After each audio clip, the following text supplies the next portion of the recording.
Pemilihan Umum 1955. A. Latar belakang pemilihan umum 1955. Pemilu merupakan salah satu sarana untuk melaksanakan demokrasi guna mengikutsertakan rakyat dalam kehidupan bernegara. Belum dapat dilaksanakan di tahun-tahun pertama kemerdekaan, sekalipun ide tentang itu sudah muncul selama masa Presiden Soekarno 1945 sampai 1965 yang melewati beberapa era, namun hanya terjadi sekali pemilu, yaitu pemilu 1955. Latar belakang diselenggarakan pemilu 1955 antara lain sebagai berikut. 1. Revolusi fisik atau perang kemerdekaan menuntut semua hasil potensi bangsa untuk memfokuskan diri pada usaha mempertahankan kemerdekaan. Kedua, pertikaian internal, baik dalam lembaga politik maupun pemerintahan, cukup menguras energi dan perhatian. 3. Belum adanya undang-undang pemilu yang mengatur tentang pelaksanaan pemilu. Undang-undang pemilu baru disahkan pada tanggal 4 April 1955 yang dirancang dan disahkan oleh Kabinet Wilopo.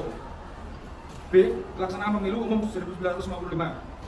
Pendaftaran pemilihan dalam pemilu 1955 mulai dilaksanakan sejak bulan Mei 1954 dan baru selesai pada bulan November 1954. Tercatat ada 43.104.460 warga yang mengikuti syarat masuk bilik suara.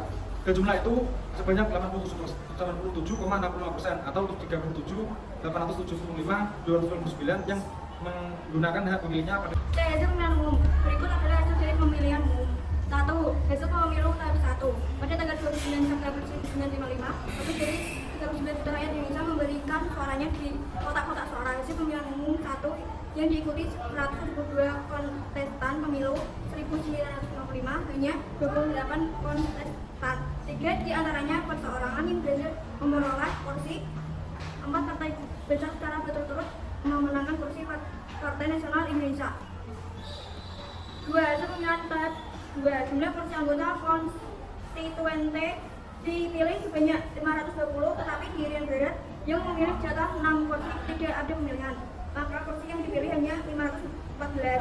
Hasil pemilihan anggota Dewan Konstituente menunjukkan bahwa PNI, NU, dan PKI meningkat dukungannya, sementara Mas Yumi meski tetap menjadi pemenang kedua memperoleh suara merosot. D. Kelebihan dan kekurangan pemilu 1955. Berikut kelebihan dan kekurangan pelaksanaan pemilu 1955. 1. Kelebihan.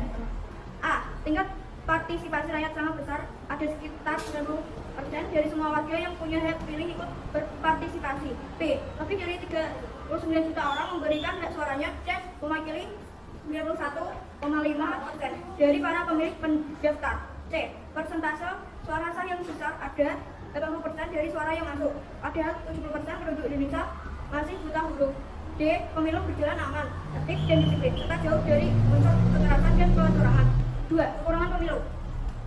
A. Adanya krisis ketatanegaraan. Kondisi tersebut memicu lahirnya dekret Presiden tanggal 9 Juni 1969.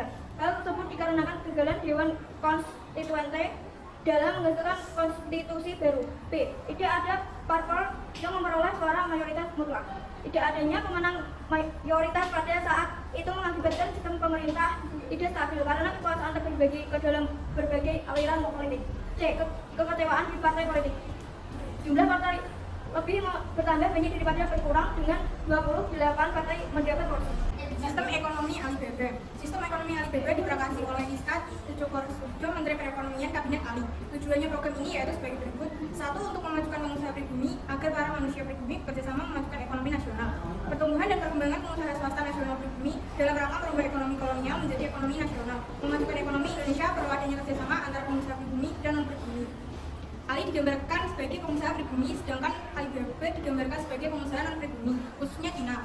Khususnya pribumi diwajibkan untuk memberikan latihan-latihan dan tanggung jawab kepada tenaga-tenaga bangsa Indonesia agar dapat menduduki jabatan-jabatan. Pemerintah menyediakan kredit dan lisensi bagi usaha-usaha swasta nasional. Pemerintah memberikan perlindungan agar mampu bersaing dengan perusahaan-perusahaan asing yang ada. Pada prinsipnya, program Alibaba tidak berhasil dikarenakan pengusaha pribumi kurang pengalaman sehingga hanya dijadikan alat untuk mendapatkan bantuan kredit dari pemerintah. Sedangkan pengusaha non-pribumi lebih berpengalaman dalam memperoleh bantuan kredit.